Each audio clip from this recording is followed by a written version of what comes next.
고수의 국어 강사 안종민입니다. 자, 오늘은 EBS 올림푸스의 24쪽에 있는 눈물이라는 작품을 한번 해볼까 하는데요. 먼저 국룰이죠. 보기를 한번 먼저 보겠습니다. 보기를 보면 시인이 이런 글을 썼대요. 보니까 아들을 잃었다는 말이 나오죠. 그래서 당연히 아들이 죽었으니까 애통하겠죠. 애통하다는 뜻은 슬프고 아프다. 우리 통증, 두통 이런 말 쓰잖아요. 두통, 복통, 그래서 아프고 슬프고 아프다. 아들을 잃었으니까 슬프고 아프죠. 어느 날 문득 얻었던 시다. 나는 내 가슴에 상처를 믿음으로. 이때 말하는 믿음은 신앙을 말하는 거예요. 김현승 시인이 기독교인이래요. 그래서 기독교 신앙으로 자신의 상처를 달래려고 썼대요. 그래서 여기 말하는 시는 하나님 얘기죠. 하나님한테 드릴 게 있다면 웃음이 아니다.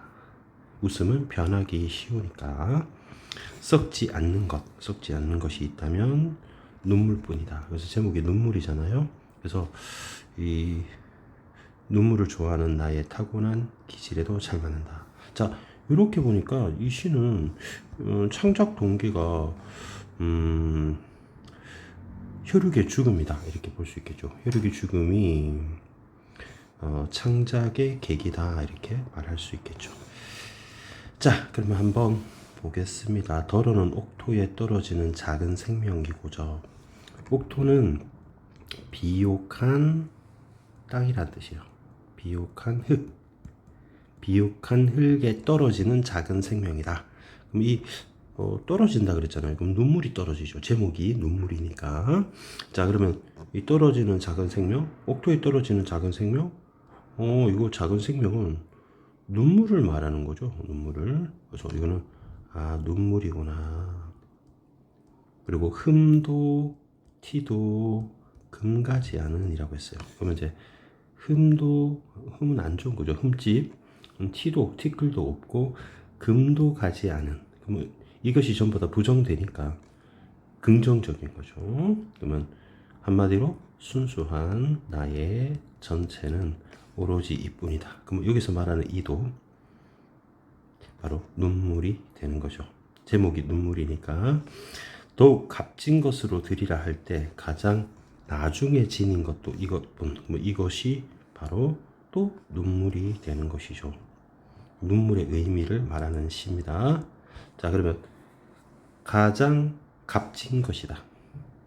그러면 값진 것, 제일 값진 것, 또 눈물인 거죠. 그러면 드리라고 했으니까 이때 신께 드리는 거죠. 신께 가장 가치 있는 것을 바친다면 그것은 보석도 아니고 부귀영화가 아니라 눈물이다. 아름다운 나무의 꽃이 시들음을 보시고 열매를 맺게 한 당신은 나의 웃음을 만드신 후에 새로이 나의 눈물을 지어주셨다. 이렇게 표현했습니다. 자, 그러면 이 A 파트에서 꽃이 나왔는데요. 꽃은 시들었죠. 그죠? 시들었으니까 변한다는 거죠. 그러니까 꽃은 이때 마이너스가 됩니다. 그리고는 열매를 맺게 하셨어요. 꽃이 시들어야 열매를 맺는 거죠. 그 다음에 웃음을 만든 다음에 눈물을 지어주셨다. 그러면 이렇게 또 되죠. 그러면 이 두 개를 보니까 우리 나무의 입장에서 바라보니까 꽃은 변화하는 겁니다. 그 다음에 더욱 값진 것은 열매다라고 표현한 것이죠. 이게 신의 섭리라는 거죠. 이때 당신이 누구겠습니까? 역시 신이 될 것이고, 하신할 때 시가 들어있잖아요. 이걸 빼면 한 되죠. 그리고 지어주시다에 시가 들어있으니까 신을 높이는 표현입니다. 자, 그러면 신의 섭리가 바로 꽃 다음에 열매인 거고, 그러면 꽃이 핀 이유는 열매를 맺게 한 신의 섭리가 있는 것이고, 우리 인간에게 따지면 우리 인간 감정 중에는 웃음을 만드신 할 때도 시 들어있죠. 그러니까 신을 높여주는 주체 높임 선어말어미인 거예요. 뭐 이거는 신을 높이는 표현인 거죠. 높이는 이제 문법 설명할 것은 아니니까 이 정도로 하고 신을 높여서 이렇게 표현했는데 우리 웃음을 지으신 후에 만드신 후에 그러면 눈물을 지어 주셨다면 이 전부가 다 신의 섭리라는 거죠. 그러면 앞에 있는 꽃은 이렇게 1대1로 대응되는 것이고 열매와 눈물이 1대1로 대응됐을 때 앞에는 변화하는 것이죠. 그렇다면 열매와 눈물은 더 순수하고 불변하는 그런 가치라고 볼 수 있을 것 같습니다. 앞에는 순수하지 않은, 그래서 불순한 거라면 눈물은 더욱 순수한 감정이다. 이렇게 볼 수 있겠죠. 이것이 인간이든 나무든 전부 다 신의 섭리가 들어있는 거예요. 이게 신의 섭리에는 진리에는 저 중심점이 뒤쪽 열매와 눈물에 있다. 이렇게 볼 수 있는 것이죠. 이걸 깨달았다. 이렇게 볼 수 있겠네요. 자, 그러면 화자 대상 상황 심리를 정리해 본다면 화자는 나가 될 텐데 이 나가 드러나 있어요. 그러면 표면적으로 드러났다. 이렇게 찾으면 돼요. 그 다음에 대상은 우리 제목에 있는 눈물인 것 같습니다. 그 다음에 상황은 지금 눈물을 흘리고 있는 것 같아요. 눈물을 fall 하고 있어요. falling tear를 하고 있는데 심리는 슬픔이 깔려 있지만 아들의 죽은 슬픔에 대한 깔려 있지만 그래도 어떤 신의 어떤 섭리를 깨달았다. 섭리를 깨달음 이렇게 해도 되고 눈물의 가치 그죠? 눈물의 가치를 지향한다. 눈물의 어떤 순수한 감정 중에 순수한 가치를 말한다. 거짓으로 눈물 흘리는 경우는 있지만 그러면 나머지 것들을 조금 확인해 볼게요. 일단 자식이 죽은 슬픔이 있는데 그거를 종교적으로 이겨냈다. 우리 기독교라고 했고요. 눈물의 의미를 비유적으로 표현했습니다. 그리고 눈물을 뭐라고 표현했는지 한번 볼까요? 빨간색 형광펜 한번 표시해 볼까요? 빨간색으로 표시를 한번 해보겠습니다. 이때 작은 생명 이게 눈물이고요. 그 다음에 나의 전체라고 표현했고 이것 여기도 이것 있죠. 그 다음에 가장 나중에 지는 것, 그 다음에 더욱 값진 것, 그 다음에 여기 웃음 아니고 눈물은 이제 열매가 되는 거죠. 이것들이 전부 다 눈물을 지칭하는 단어들입니다. 같은 말입니다. 이게 전부 다 눈물을 지칭하는 말이니까 이렇게 표시하면 여러분이 아시겠죠? 너무 잘 안 보이나요? 쌤이 크게 표시할게요. 뭐야? 선생님 어머니가 오신 게 아니고 감탄사입니다. 눈물의 의미를 이렇게 빨간색으로 표시했다. 그리고 여러분 시험 낼 때 엉뚱한 거 집어넣고 이렇게 웃음 집어넣고 다음 중 다른 것은 이러면 이제 여러분이 그걸 찾아야 돼요. 그래서 대조되는 의미는 요 웃음은 부정적이다. 이렇게 생각하시면 되겠죠? 자, 그래서 눈물을 여러 가지 의미로 지금 비유적으로 표현을 했습니다. 그 다음에 작품 밖으로 한번 읽어볼게요.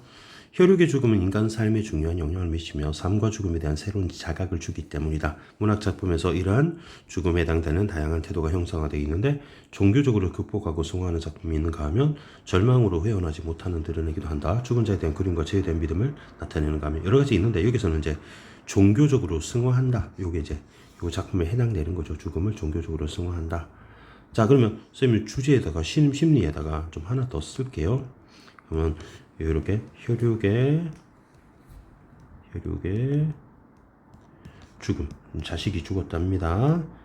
에 대한 슬픔도 있지만 그 다음에 그것을 종교적 승화, 종교적인 여러분 승화해도 되고요. 종교적인 극복 이렇게 해도 되고 주제는 한 가지가 아니라 여러 가지로 볼 수 있겠습니다. 자, 그러면 우리 왼쪽에 있는 출제 요소들 한번 정리해 보겠습니다. 자, 선생님이 아까 말했듯이 꽃은 일시적이고 변할 수 있을까? 가변적인데 영혼은 열매는 영원한 대상이니까 그 속에 씨앗이 들어 있잖아요. 그러면 또 계속 꽃이 피겠죠. 그러면 눈물은 본질적이다. 그럼 결국 하고 싶은 말은 눈물의 가치를 얘기하는 겁니다. 위에 있는 것은 나무, 식물 얘기하는 거고 우리 인간에게 그렇다는 얘기죠. 그 다음에 옥토는 쌤 비옥한 땅이라고 했죠. 식구풀이는 뭐 흠도 가지 않은 것은 순수하다 이런 뜻이고요. 그다음에 신의 섭리를 이제 받아들이고 깨닫게 된다 이런 것이 이제 핵심 요소가 되겠습니다. 자, 뭐 진단 체크 우리 순수성을 드러낸다고 할 때 흠도 뭐 티도 가지 않는 그런 부분이 있었죠. 그거 몇 연입니까? 2연이죠. 그죠? 2연이라고 하면 되겠고 꽃에 대응되는 꽃과 열매에 대응되는 시어를 찾아라. 그러면 꽃에 해당되는 거는 안 좋은 거. 왜냐면 시들었으니까. 그러면 이제 인간에게는 웃음이라 쓰면 될 것이고 열매는 이제 눈물이라고 하면 되겠죠. 문제 한번 간단하게 볼게요. 우리 말줄임표가 있었냐? 말줄임이 있었나? 점점점점이 있네요. 그죠? 이러고 있습니다. 다음에 높임 표현은 우리 C가 있었습니다. 여기서는 이제 1년에 있었고, 뭐, C 이런 거 있었습니다. 비유적 표현은 뭐 우리, 뭐, 옥토에 떨어지는 작은 생명, 이런 것이 이제 되는 거죠. 시간의 흐름에 따라 뭐 인간, 뭐 우리 화자의 심리가 변하는 건 아니겠죠. 정답 4번을 보면 되겠죠. 우리 상반된 속성의 대비라고 하는 거는 여러분, 그 웃음하고 눈물하고 서로 반대가 된다. 이렇게 볼 수 있겠죠. 그래서 정답 4번이 되겠습니다. 우리 적절한 거, 우리 보기는 읽었으니까 바로 볼게요. 죽은 아들에 대해 부활할 걸 기대한다. 갑자기 부활을 왜 합니까? 신께 드릴 수 있는 시인의 가장 순수한 감정이 눈물이다. 2번 정답 보면 되겠습니다. 3번. 죽음으로 인한 상처를 믿음으로 달랜다. 뭐 직접적으로 나타내는 부분은 아니고요.